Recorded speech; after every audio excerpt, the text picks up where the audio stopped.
Hey guys, it's Kayceeanne, and today I really did want to touch base on my adoption.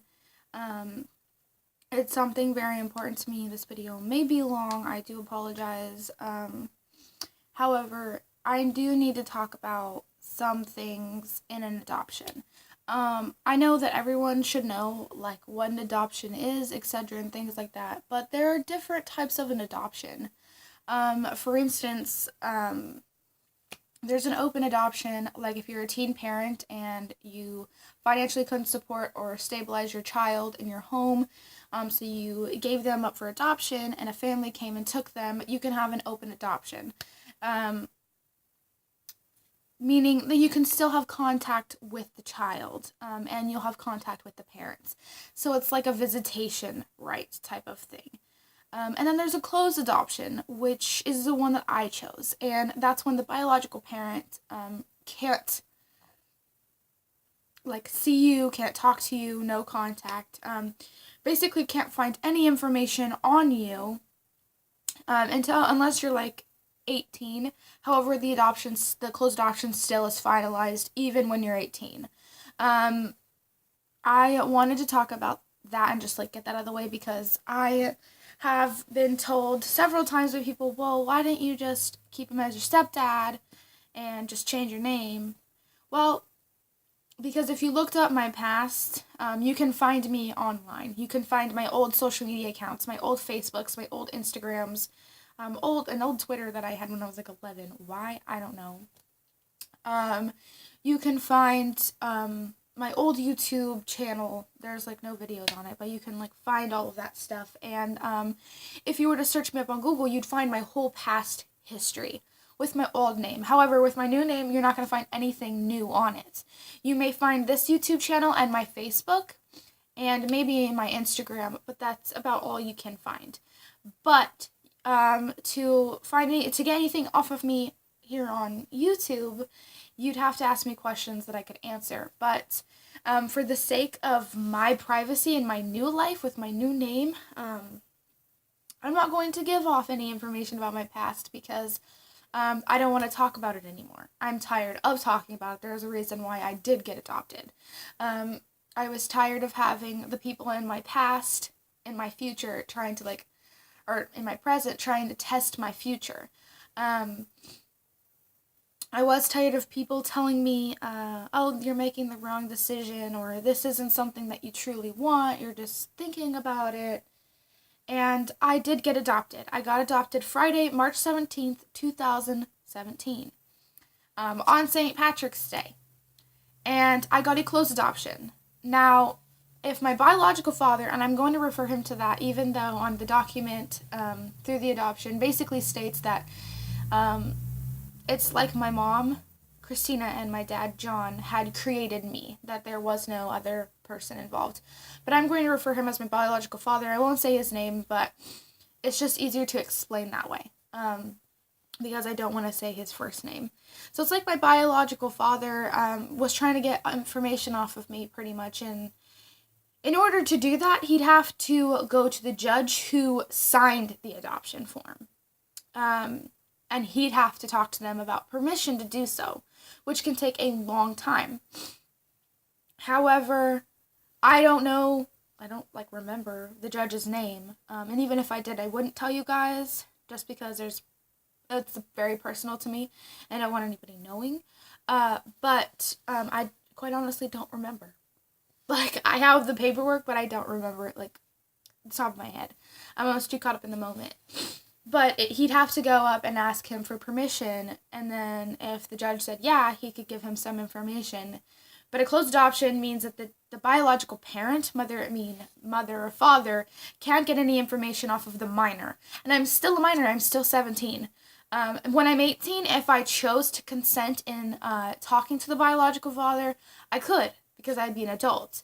But my adoption is still closed when I'm 18. Does that make sense? If I were to get married and change my name again, because my old name was Kayceeanne Evans. I'm pretty sure I've told you guys before. And if not, well, that was my old name. And my new name now is Kayceeanne Asher. So there's a huge change in that. Casey will still be the same. I had thought about changing it to Madeline,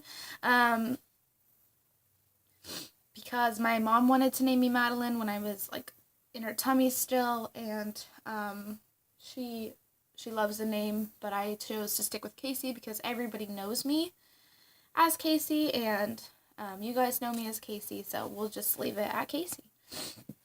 But I changed everything about my life. I'm not the person I was. I'm a lot happier now. I'm healthier, both physically and mentally, and emotionally. Emotionally is pretty big, and mentally I'm still trying to process everything that has been going on. When I was getting adopted, like waiting for the days to come, every day leading up to Friday, I had some horrific memories in my head that would pop up, like movie scenes, just clips of my life. Parts of my life when I was like a little baby, things that I don't really remember but have actually happened. Just some really bad memories have been hitting me, and they've caused me to have major headaches. They've caused me to be sick to my stomach, but some of them weren't all that bad. Some were even from like last year, like the beginning of 2016, and it's the beginning of 2017. So I'm still not the same person. I'm not even the same person I was 6 months ago. I'm completely different, and I don't think people understand that so much because I really am different. I've changed drastically. I mean, I didn't believe in God the beginning of 2016, and here I am like 6 months out of 2016 into 2017. I got baptized literally yesterday on Sunday. March 19th, I was baptized. And I'm a really different person. So if you knew me back in 2016, you'd be like, I didn't like her. She was a bitch. I didn't like her. She lied. I didn't like her. She seemed stuck up. Or I didn't like her because she did whatever she was doing. But if you got to know me now, which a lot of people from my past refuse to do, I'm a more honest person. Whether that being good and bad, I don't care. I'll tell you things straight up just because I am sick and tired of having to sugarcoat things with people. With some family, I straight up told them that they were keeping promises that they couldn't, or they weren't keeping promises that they made, and it was irritating me. I was tired of having plans canceled on me. I said, I'm tired of you guys saying that you're going to do something and not doing it, and for that and my honesty, I lost them entirely for now. And it's whatever. I'm going to continue going about my day. I'm not going to sit here and dwell on it because they're not worth it. I'm adopted. I'm new, I'm happy, I have a mom, I have a dad, I have a house, I have food in my stomach, I get like makeup that I don't need because my parents spoil me rotten, not because I'm a spoiled brat. I don't ever want money from people. I don't like money. Money makes me feel greedy. And I try and spend it super quick.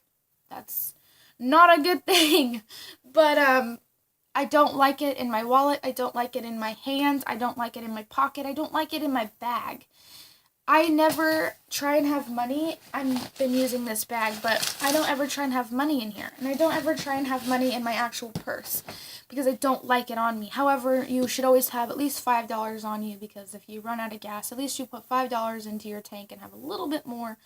Or if something were to happen and you got stranded and there's like a store maybe up the road that doesn't have a gas station, but you need water, you need some food or supplies, you can have $5 to go and get that. But I just don't like money. I'm not spoiled in the sense where I get new phones, I get new brand name clothes. I don't want that stuff. I don't like it. I'm spoiled with love and care, and I'm nurtured very well. I grew up very well now. Um, I get spoiled with good people, good positive energy. My boyfriend is probably the most positive person I know. My mom is the strongest woman I know. My dad is the most blunt, crazy man that I know. But they're all good people that I needed in my life that needed to hit me solid and be like, what are you doing? I get spoiled with silly things. Like, I love when people give me letters or draw me pictures. My boyfriend wrote on a cardboard on the back, he wrote me something. And this is cardboard from a shoebox. And I kept it. Not because I'm a hoarder, but because it was a letter written to me on cardboard from a shoebox that just meant something to me. It's the little things that really make me feel spoiled in a good way. If I get money, if I get new expensive shoes or expensive clothes or a new phone, I need a new phone. I do need a new phone. I'm in the process of saving to get a new phone, to pay this one off and then get a new one, but I don't want an iPhone 7 Plus. I don't want the expensive Galaxy notebook. I just want like an iPhone. I want the iPhone that I had before. It's like out of style now and nobody cares about it, but I'm not about being trendy. I'm about being myself, and if I like something, I want to get the something that I like, because I don't want something that I don't like. But I am a different person now, not because I've been adopted, but being adopted has had a very huge role and like place in my heart. It's put a huge stamp on my life. And I wanted to share that with you guys because I don't want anyone to think that I'm being stuck up because I had the opportunity to do so. And I do want to put on a note here. I chose to be adopted. There has been rumors in my family, my old family as well, about it being my mom's choice that I get adopted, or about my dad's choice being I be adopted so that my biological father couldn't have anything to do with me, and that was selfish of my parents to do so. No, that was not true. None of those rumors were accurate at all. I chose to be adopted. I came to my parents and said, I want to be adopted. This is something I want. This is something I desire. This is something I deserve. I've worked so hard to be a person that I am today, and I want to be adopted. I didn't think about being baptized until probably a month ago, because I wanted to really get God into my life, give it to God, and then think about stepping up. And I've been baptized. I've been adopted. I'm not abducted by aliens. Adopted and baptized, and I feel very, very new. I'll make a separate video on how the baptism went and how I felt afterwards, because there was a lot of mixed emotions being baptized. My mom says, oh, it's going to be a great feeling, and I felt that. And I also felt a lot of negativity, not about it, but a lot of it washed out of my head. A lot of it came off my chest. I felt very naked, and I will explain why. I was not baptized naked. I was dressed, but I felt very naked. I felt very raw. I felt very exposed, and it's a great feeling, but it's also very uncomfortable, and I'll explain that, like I said, in another video. But I just wanted to come and sit down with you guys and explain to you what the adoption meant to me and what adoption I chose. I did not choose an open adoption. I chose to get my name changed. Today I even have to go down to the Social Security place and show them, like, hey, I got adopted and I need a new name on my Social Security card and I need a new birth certificate. I'm also going to go get my license here really soon, so I need to have my Asher name on my license. Kayceeanne will be on my license, and that's something I want. Plus, I'm going to Arizona here in May, and my plane ticket is under Kayceeanne. So I do have to get that. It does take time for a new birth certificate to come through, but and that's your proof right there that you have a new name. You know that you are new. This is your this is the proof that you exist, and the social security card. So I have to go deal with that, and that's just what happens when you get adopted. You get a new birth certificate, you get a new social security card. If you've been adopted and you're still a minor and you drive, you have to go get a new license or permit, because after your permit has your first name, your original name on it, like we'll say the back of this card has my name on it, right? And it still has Kayceeanne Evans on it, and I'm driving still. I have 30 days to get a new one, or 30 days to get my license with my new legal name. And I'm in the process of doing so as of today. Silas and I will be going to the Social Security office and stuff like that with my documents to prove that I need a new Social Security number or Social Security thing and all of that stuff. But that's all personal, private, and won't really get into. But I don't want to make this video even longer than this, because it's like 16 minutes, but I just had to clarify some things with you, because I do not want people to get mixed up that there is multiple ways of adoption, and adoption isn't always a bad thing. I can't stress it enough about how this was my choice. This is something I wanted. This is something I desperately deserved, and thank you to everyone who did show up and who did give me the support for that. That really does mean a lot to me. So I'll catch you guys later. I think I'm actually going to film when I get out of the shower, because I have the baptism that I want to talk about, and I do want to get that up today. So I'm going to post this, and I'm going to shower, and I'll come back with a cup of coffee, because coffee is life. It is amazing. But I'll talk to you guys later, and I hope you guys have a fantastic day and weekend. Bye.